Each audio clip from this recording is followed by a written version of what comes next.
भारत में पिछले 10 से 15 सालों में लिव इन रिलेशनशिप का कॉन्सेप्ट आया है, लेकिन कहा जाता है कि कुछ साल तक लोग लिव इन रिलेशनशिप में रहकर रिश्ते खत्म कर देते हैं और एक दूसरे के साथ रिश्ता आगे लेकर नहीं जाते।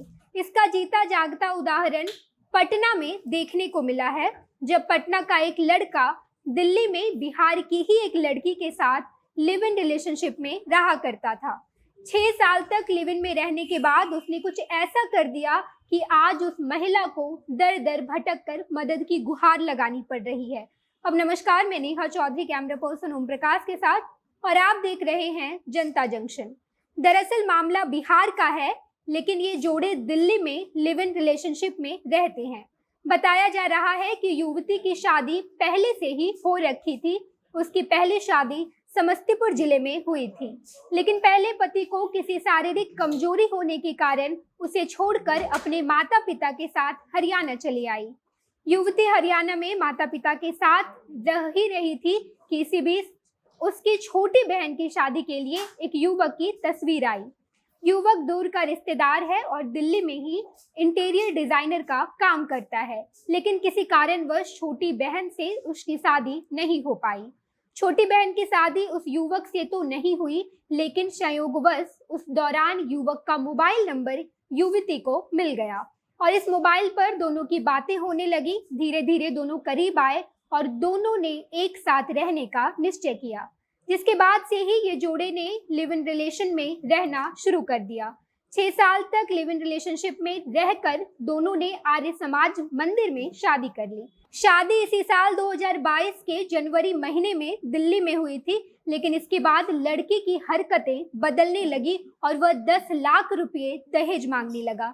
लड़की ने यह बात अपने माता पिता को बताई, लेकिन माँ बाप ने भी कहा कि हम इतने पैसे देने में असमर्थ हैं। जब लड़की और उसके परिवार वालों ने इसका विरोध किया तो उसने पूरे परिवार को जान से मारने की धमकी दी। इतना ही नहीं, पति ने उसकी आपत्तिजनक तस्वीरें भी गलत वेबसाइट पर अपलोड कर दी है। ये सब होने के बाद पति अपने घर वापस आ गया और अब वह दूसरी शादी करने जा रहा है। जब इसकी जानकारी लड़की को लगी तो लड़की दिल्ली से पटना आ पहुंची। उसने पुलिस से गुहार भी लगाई, हालांकि अब तक उसकी कोई भी मदद नहीं हो सकी है। लड़की अपने पति के घर भी पहुंची, लेकिन वहां भी ताला बंद था। लड़की का कहना है कि वह अब कहीं भी मुंह दिखाने के लायक नहीं रही है। पति के भाइयों ने उसे गंदी गंदी गालियां भी दी है।